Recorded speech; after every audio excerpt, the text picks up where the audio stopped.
Swayamprabha. Digital India. Educated India.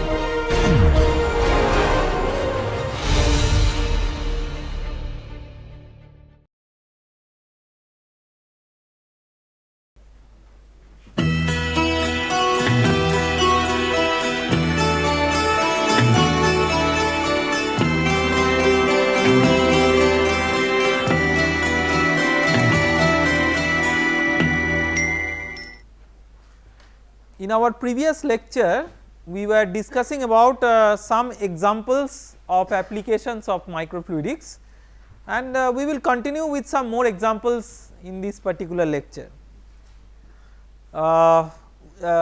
In previous lectures, we were discussing about some applications related to medical sciences, and some applications where we were discussing about DNA, cells and all this. Many of these fundamental studies could be directed towards medical diagnostics, and we will come into that later on. But in addition to medical diagnostics, in microfluidics we are also looking for possibilities of delivering a medical treatment, that how can microfluidics help towards delivering medical treatment. So, I will talk about one example which is based on collaborative work between us and the Tokai University at Kanagawa, Japan, and this work is related to the development of a painless microneedle for blood extraction and drug delivery. So, again I want to give you a broad picture before entering into this example. So, I can give you an example of management of diabetes, although this particular innovation is not restricted to management of diabetes, but I can just give you a perspective that there are many diabetes patients who need regular monitoring of the blood glucose level and who need regular injection of insulin.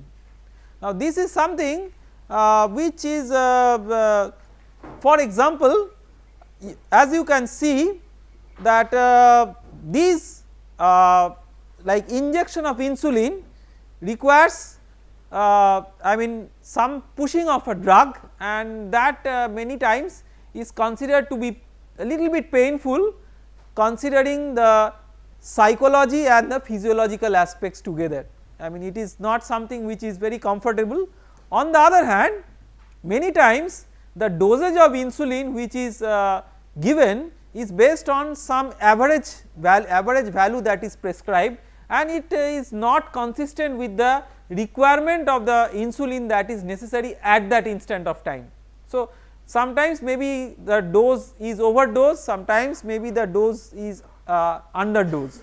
So, the objective of making a new device is to design a painless system for testing of the blood and then delivering necessary insulin based on the level of glucose for existing at that instant of time in the blood sample. So, how this is done? Just look into this cartoon that is going on. It is just like a wristwatch type of device. So, I mean it gives an elusive appearance that it is a wristwatch, but actually there are micro needles at the back of this wristwatch. So, this particular wristwatch type of a device, it has micro needles in the back, and these micro needles can suck blood. So, these micro needles can suck blood in a particular using a particular mechanism, which I will discuss in details in one of our later lectures. But in short, we have tried to design it in a painless fashion. So, how is it possible? Here is an important concept that is used many times, not in microfluidics only, but in many of the micro and nanotechnology applications, that is biomimetics. That means mimicking the biological world for making a device. So, towards that, what has been done is something like this.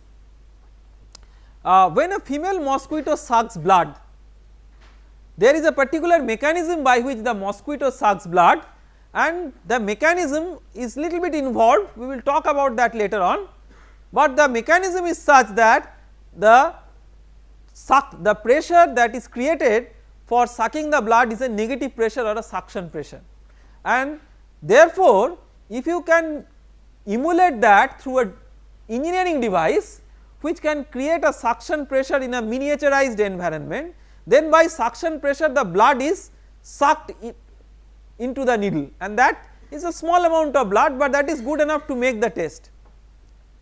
Next question is, when the blood is sucked, how will it be transported through the needle? Because it is a micro needle, there because of the micrometer dimensions, surface tension is a very important force. So, by surface tension driven flow, blood is transmitted from one end of the needle to the other, and then that blood, what is done, again let me run the movie of the device again, and what happens is that there is a micro electrical pumping system for blood extraction using a piezoelectric micro actuator. So, basically there is a blood extraction system, and this system is designed based on a female mosquito's blood sampling mechanism. Then there is a MOSFET based biosensor to detect and evaluate the amount of glucose in the extracted blood. So, in the same device there is a biosensor, the biosensor detects and evaluates the amount of glucose in an extracted blood using an enzyme such as glucose oxidase, and then when the device senses that this is the amount of glucose that is there in the blood sample, then there is a delivery of the necessary amount of insulin based on the level of glucose of blood at that particular instant of time. So, this entire activity is sort of compacted in the form of a wristwatch type of device, and this device is claimed to be painless because of several reasons. I mean, when we are thinking of pain, pain has two different facets. One is the physical aspect of pain, I mean, which is taken care of by the painless action of the needle, of the micro needle, because it takes the blood by creating a suction pressure by itself, the way in which a mosquito sucks blood. Now, we can always argue that when a mosquito is sucking blood, we are feeling some irritation, but that irritation is not because of the mechanical pain associated or any mechanical indentation pain associated with the penetration of the labium of the mosquito. That is just because of a chemical irritant that the mosquito spreads during the biting process. So, mechanically it is a painless process.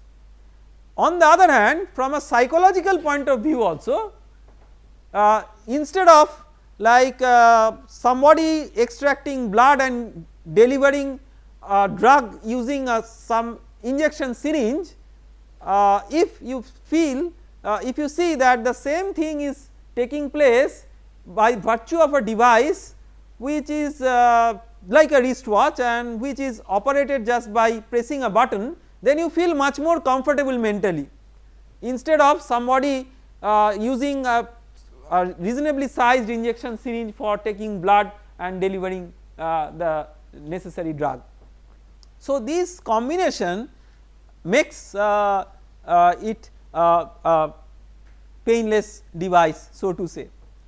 Now, I mean we worked on this project through an Indo-Japan, the DST-JSPS collaborative program, and as you can understand from the total I mean scope of this project, that it is a true interdisciplinary project, as one of the points that I highlighted, that microfluidics is an interdisciplinary field by itself.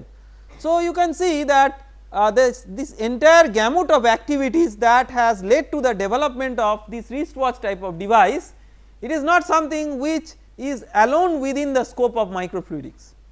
So, microfluidics is only bothered about the design and analysis of the micro needle, and then that has to be integrated with several other technologies which are closely related to microfluidics, maybe MEMS, sensors, actuators and all these, and then packaging, integration, all those things together make a device which I mean sort of tries to propose an alternative diabetes management as compared to what is routinely done in under normal circumstances.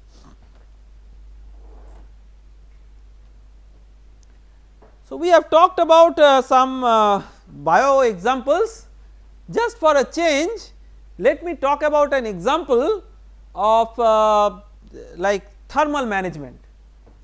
This is not a biological application, but it is an application of a different kind. So, the background of this is something as follows. As we have reduced the sizes of the electronic devices, what happens is that the rate of heat dissipation per unit volume has increased, because the power rating of the devices have not decreased, but the size of the device has decreased. So, the volumetric energy dissipation rate because of heating of these devices has gone up. So, when that has occurred, it is necessary that you manage these devices thermally by devising a cooling strategy. Now, how do you cool these devices? Now, to cool these devices, one possibility is that you use a fan, like fan cooled CPUs are very common in desktop computers. Now, when you think of using a fan in a miniaturized device, you are actually losing the advantage of miniaturization, because you have made the device small for certain advantages. Now, if you are using a big fan to cool a small device, then your entire purpose of miniaturization is lost. So, what you want to do is you want to have a system of thermal management which is commensurate with the miniaturized design of the electronic device itself, and this is very important, because in many of the electronic devices the devices actually fail not because of the failure in the electronic design, but maybe because of the failure in thermal design. So, one has to be very particular about that. So, to do that there are several technologies. I will talk about one such technology which is called as micro heat pipe. So, I will talk about two technologies. One is micro heat pipe. So, what is a heat pipe? So, if you can see here that this is essentially a capillary where in contact with the heated section some fluid will evaporate, and then this evaporated fluid is transmitted by capillary action to the other end, which is cooler one, and there it is condensed, and the condensed liquid is again back.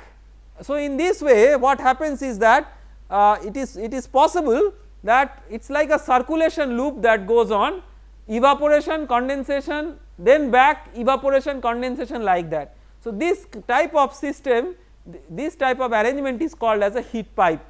So, if you are using no mechanical pumping, but you are using just capillary pumping to drive the evaporated fluid or to drive the condensed fluid, then that is something which is called as a micro heat pipe, where in a micro scale arrangement you are using the capillary action to drive the transport, otherwise you require weeks for transmitting the fluid.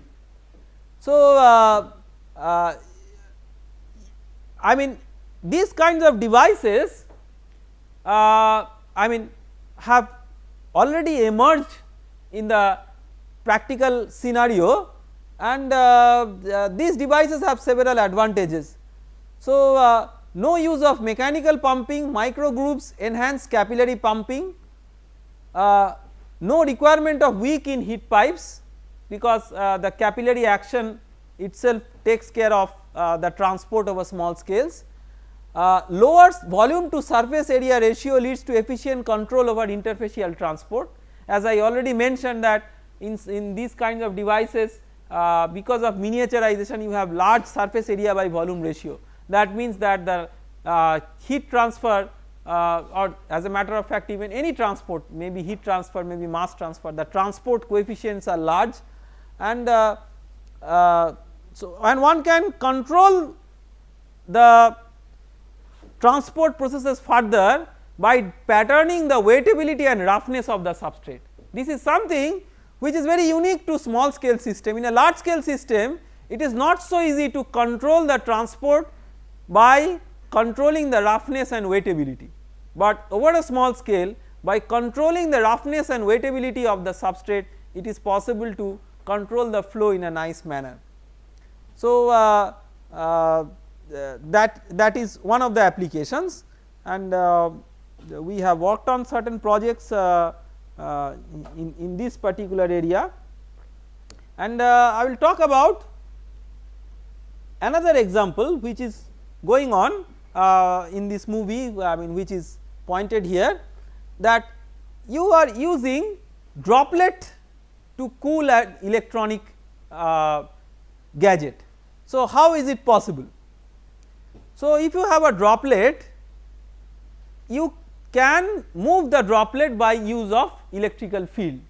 I will show you later on how that is possible. I am not going into the science at this stage, that how you can move a droplet by using electrical field, but let me tell you, let me summarize you that I mean how it is possible. So, if you apply a voltage to a droplet, then there will be a change in contact angle. Now, if you are applying the same voltage to all the corners of the droplet, then the change in contact angle will be symmetrical and there will be no resultant force. But if you are applying two different voltages at across two ends of a droplet, then the contact angles at the two ends will be different, and that will give rise to a net surface tension force in a certain direction, and that will move the droplet from one location to the other.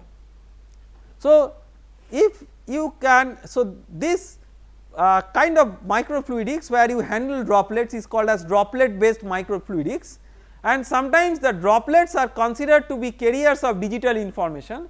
So, it is a particular example of something which is called as digital microfluidics.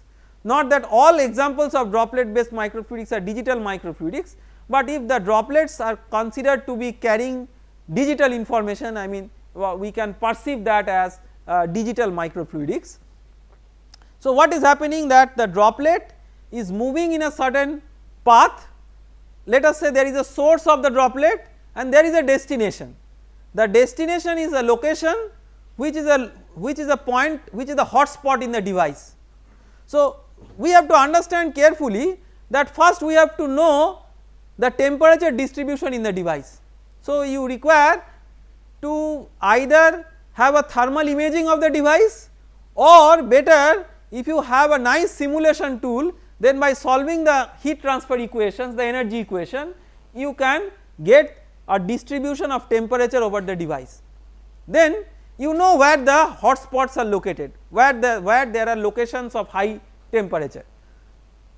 So, what you can do, you can target your droplet to go and sit on a hotspot.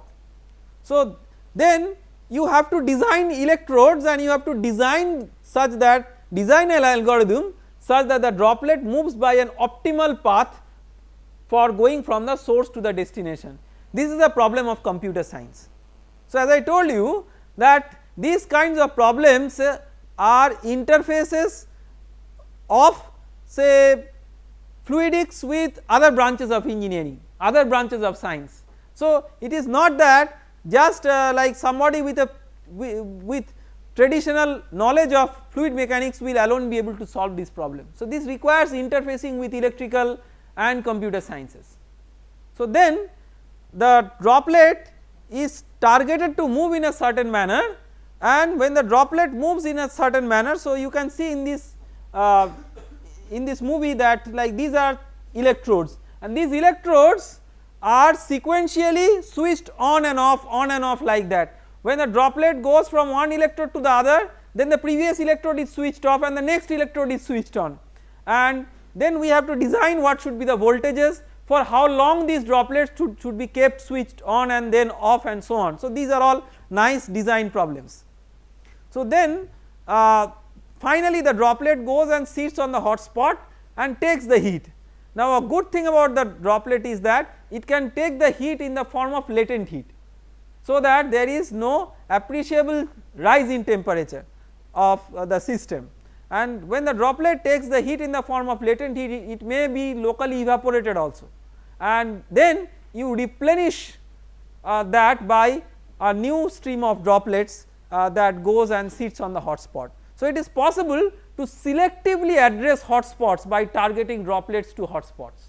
So, this is a very modern outlook of thermal management of electronic devices, and we have worked on a project where we have tried to implement this for laptop computers, for cooling of laptop computers. So, droplets can have various operations. So, you can see that this is an example where two droplets have merged, and I mean these are all examples from our own lab. So, these droplets have merged, and once these droplets have merged, so I have shown this example for chip cooling, but the same problem can be used for considering droplets as reactors. So, if we run this again, let us say that this red droplet has reactant A and the other droplet has reactant B. So, once they merge together, the A and B will mix quickly and they will react to form a product C.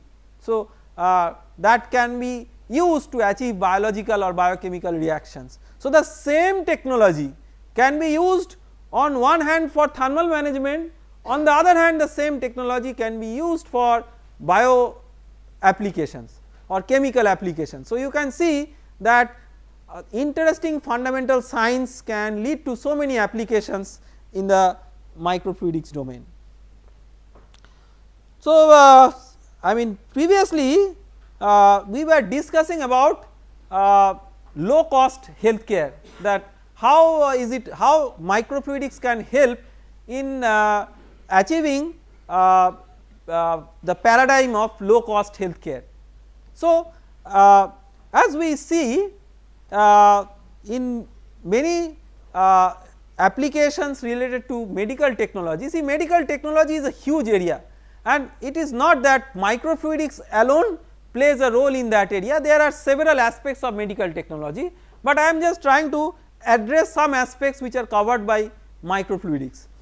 So, on one side we have seen that like we can address cells, DNAs through microfluidics. On one other side I have shown you that how you can make, say for example, microneedles for blood extraction and drug delivery using microfluidic principles, but you have to keep in mind that one big part of the domain that that remains to be challenging, not just in the developing world but also in the developed countries, is proper medical diagnostics. So, when we say diagnostics, again diagnostics is a huge area. So, I am restricting myself only to those cases where the diagnostics implies the testing of blood, urine, saliva, these types of fluids, because I mean as essentially when we are handling small volumes of fluids, that is where microfluidics comes into the picture.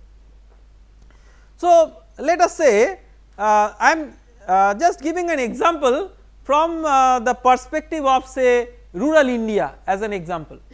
So, let us say that somebody is suffering from a particular ailment, let us say fever, some kind of unknown fever for a few days.